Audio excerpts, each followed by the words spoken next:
سلام بینندگان گرامی، کاربران صحیفه آزادی ویدیو، امیدوارم خوب و خوش هستید و من عبدالله اشرف هستم.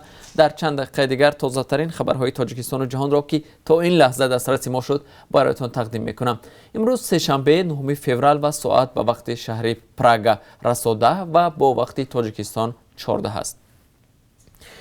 شراف‌الدین امام سفیر پیشین تاجیکستان در افغانستان و از مؤسسان سازمان رستاخیز صبح امروز در سن 65 سالگی در شهر دوشنبه درگذشت. در این باره یکی از نزدیکان شراف‌الدین اماموف در صحبت با رسانه‌ها خبر داد. او از اکتبر سال 2008 تا سپتامبر سال 2020 سفیر تاجیکستان در جمهوری اسلامی افغانستان بود. شراف‌الدین امام تا تعیین شدن به مقام سفیر در دانشگاه ملی تاجیکستان در رشته روابط بین المللی به دانشجویان درس می‌گفت. شراف‌الدین امام یکی از مؤسسان حرکت فرهنگی و سیاسی رستاخیز در پایان حکومت شوروی و آغاز استقلال تاجیکستان به شمار می‌رود. نزدیکان میگویند او از سکته دل درگذشت. گفته می شود نماز جنازه اماموف در مسجد محله 65 شهر دوشنبه امروز برگزار می شود.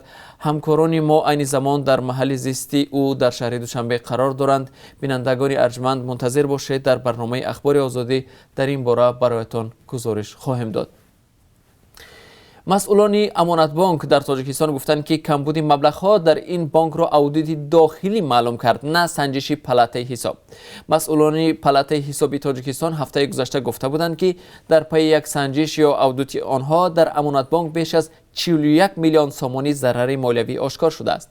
سراج‌الدین اکرامی رئیس امانت بانک روز 9 فوریه ضمن نشست خبری گفت اودیت داخلی این بانک مبلغ‌ها را آشکار نمود و به مقامات پلاته حساب و پروکراتور گنرالی پیشنهاد کرد. رئیس امانت بانک حجم ضرر مالیوی را ذکر نکرد، ولی افزود که آن مبلغ‌ها 1% دارایی‌های بانک را تشکیل می‌دهند. با گفته او تا 31 دکمبر سال گذشته دارایی‌های امانت بانک 4.9 میلیارد سامانی بوده است. سراج‌الدین اکرامی گفت که تا به حال معین نشده است که مبلغ‌ها از کدام راه از آن خود کرده شدند. این در حالی است که مقامات پلاته حساب میگویند که این مبلغ از صورت حساب مشتریان به اجازه آنها گرفته شده است. مقامات پلاته حساب گفتند که اکثر این مبلغ‌ها به فیلیال رقم 5 امانت بانک واقع در ناحیه اسماعیلی سامانی شهر دوشنبه راست می‌آید و همکنون 23 میلیون سامانی آن برقرار شده است. به گفته مقامات مدیر شعبه سرمحاسب و خزینه‌دار این اداره بانک در شهر دوشنبه حالا در بازداشت قرار دارند و پرونده آنها از سوی دادستانی تفتیش می شود. رئیس امانت بانک هم در نشست خبری روز 9 فوریه گفت که بجز این 3 نفر نسبت یک کارمند اداره مرکزی این بانک نیز پرونده جنایی باز شده است. او افزود که پرونده این کارمند در دست مقامات تفتیشات است. او در این رابطه تفصیلاتی از این بیشتر نداد. یک کارمند وزارت عدلیه تاجیکستان با گمان طلب 18,000 سامانی پاره بازداشت شده است. در این باره آژانسی ضد کروپسی تاجیکستان خبر می‌دهد. از دستگیر شده عبدالمجید صابروف نام برده می شود. به قول منبع این کارمند کارهای اصلاحی با استفاده مقام خدمتی برای مساعدت کردن در تعیین جزای سبکتر نسبت به شهروند ا که پرونده جنایتی او در سود ناحیه شهر نو مورد بررسی قرار داشته است از او 10,000 سامانی همچون پاره میگیرد. بر علاوه از او 8,000 سامانی دیگر را طلب میکند.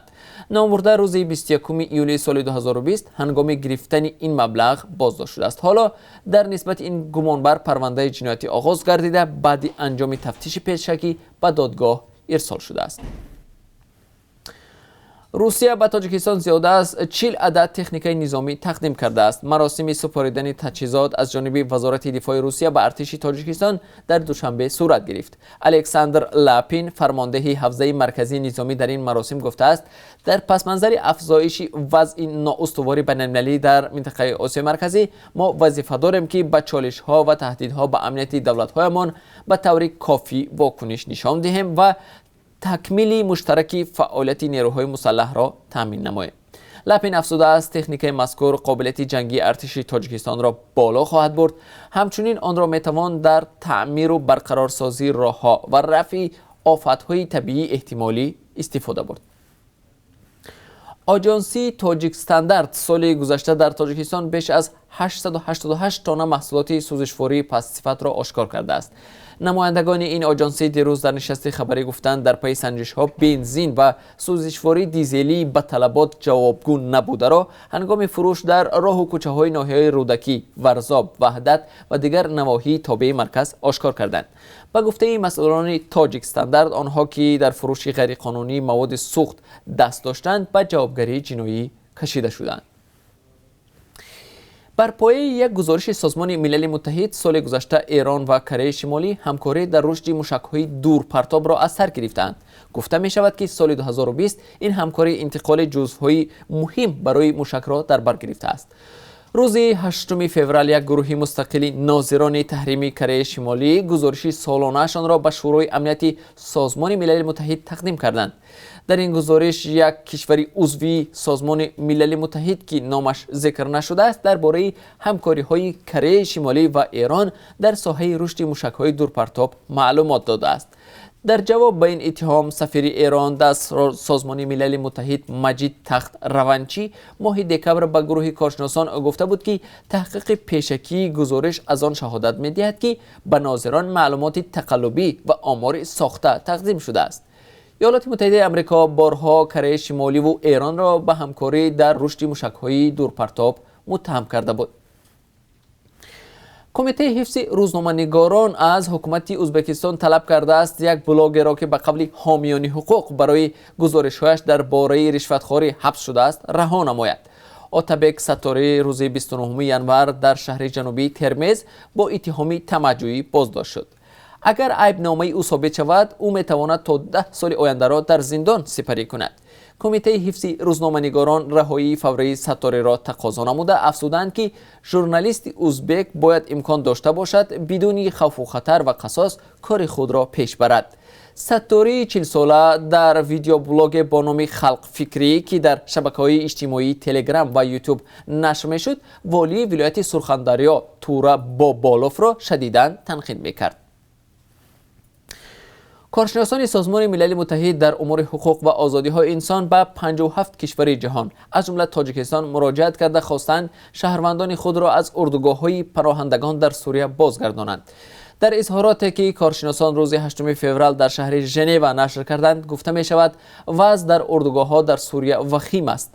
در گزارش گفته می شود که در اردوگاه‌های راج و الحال بیش از 64,000 نفر نگهداری می شوند که بیشتر آنها زنانند. کارشناسان سازمان ملل متحد میگویند هزاران نفر در این اردوگاه‌ها همه روزه دچار خشونت میشوند و مورد سوء استفاده قرار میگیرند.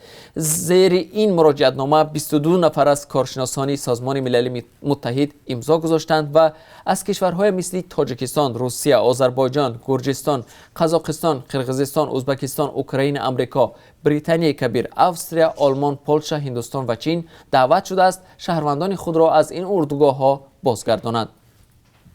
بینندگان ارجمند، در پایان این نشر سرخطی خبرها همچنان نظر داشتیم به قرب ارز خارجی در تاجیکستان. بنابر قربی که بانک ملی تاجیکستان برای امروز معین کرده است، $1 آمریکایی 11 سومانی و 30 درم، 1 یورو 13 سومانی و 61 درم و 1000 روبل روسی 151 سومانی ارزش دارد. قرب خرید و فروش اسعار خارجی در بانک‌های تجارتی نظر به قرب رسمی از 1 تا 3 سومانی میتواند فرق کند. بینندگان ارجمند، اینجا رسیدیم به پایان این نشر سرخطی خبرها.